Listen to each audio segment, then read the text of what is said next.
As a dying sliver of light in a 1750 Leipzig midnight struggled to pierce the heavy stained glass windows of St. Thomas Church, falling upon an unfinished manuscript on the desk, the entire city was immersed in a breathtaking, sacred silence.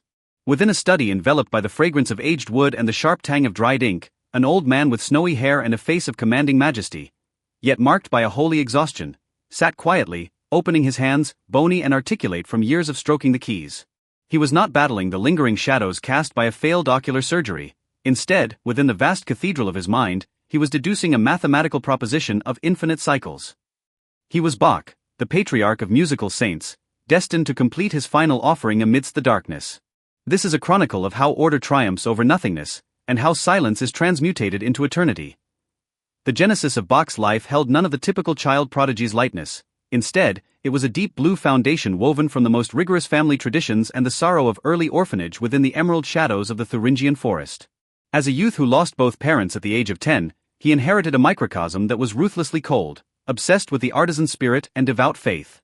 In the Germany of those days, within practice rooms crimsoned by the glow of the hearth, he learned to perceive the logical skeleton behind every counterpoint with his gaze. He eschewed the temptations of mediocrity, once trekking 400 kilometers on foot through the wilderness just to hear a master play. When he sequestered himself in moonlit attics to copy precious scores until his vision began to fail, he felt not hardship, but a profound stillness, the arrival at a spiritual anchor. He understood that true prosperity was born from an ultimate respect for divine order. If his early years of diligence were the honing of craft, then the St. Thomas era, after entering Leipzig in 1723, was the practical crucible that pushed his structural aesthetics to its absolute zenith.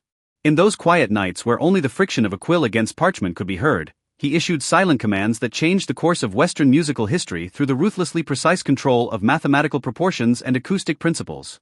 His invention of the well-tempered gave raw tunings an intellectual tension as exact as the movement of celestial spheres, yet as warm and refined as jade. In that moment, Bach was the most solitary and steady artisan in all of Europe, accepting the myopia and misunderstandings of his patrons with silence. This radical focus rendered him like a marble bell tower, solitary, yet indestructible. The summit of power, in the eyes of the wise, is often manifested as the penetration of the void. Bach gradually realized that in the famous musical offering, when he improvised a grand palace of notes from a fragmented theme provided by Frederick the Great, what he gained was a void born of seeing through the illusions of vanity. He discovered that those grand courtly dreams, once seemingly invincible, possessed a profound fragility in the face of the silence after his children fell asleep. He wrote to his son, "I used to think I was creating sound, now I find I am merely searching for a point of convergence within the scarred fissures of memory, where the soul no longer falls."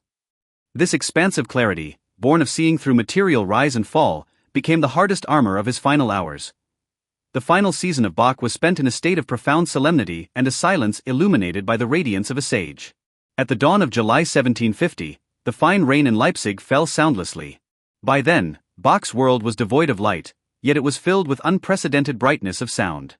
He understood that his Baroque era was drawing to a close along with his fading pulse. In his final conscious moments, he requested his students sit by his bedside, to whom he dictated his last organ chorale prelude, "Voor deinen Thron tret ich Heimat, before thy throne I now appear." He closed his eyes and, with those hands that had mastered 10,000 harmonies, traced a final musical resolution across his chest. In that moment, the clamor of the city did not rise. The evening breeze carried away the great genius's last sigh. He left behind a searing wisdom of reason that remains vital 2 centuries later, the weightiest fragments of a dream ever left to the world. Even today, more than 2 centuries after his passing, Bach's name remains the sole sanctuary for many a restless seeker in the dead of night. What he left behind was not a triumphal column piercing the heavens, but a spiritual template of self-restraint and the vigil of order. He teaches us that even if the entire world besieges you with clamor, even if your ideals are destined to endure a vast solitude, the order within your heart is governed solely by your own perception of truth. He maintained absolute lucidity amidst absolute shadows, and absolute logic amidst absolute temptation. Beneath the St. Thomas Church in Leipzig, its edges now smoothed by history, he remains in a posture of eternal listening, seemingly still soothing this increasingly anxious world. Bach's quiet vigil for harmony has crossed the boundaries of geography and time, living on in every soul that yearns for reality and the unknown. The saga of Bach thus draws to a slow close amidst the fading dusk of Leipzig.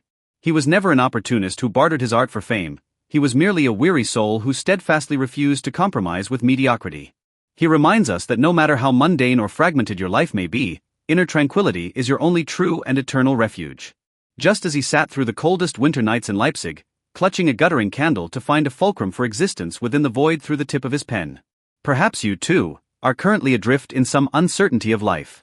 But believe that every life contains its own corral, a private space for dialogue with a self that requires no outward explanation. May the serenity and vastness of Bach carry you toward that most peaceful and expansive shore of the inner soul. Good night, and may your dreams be fair.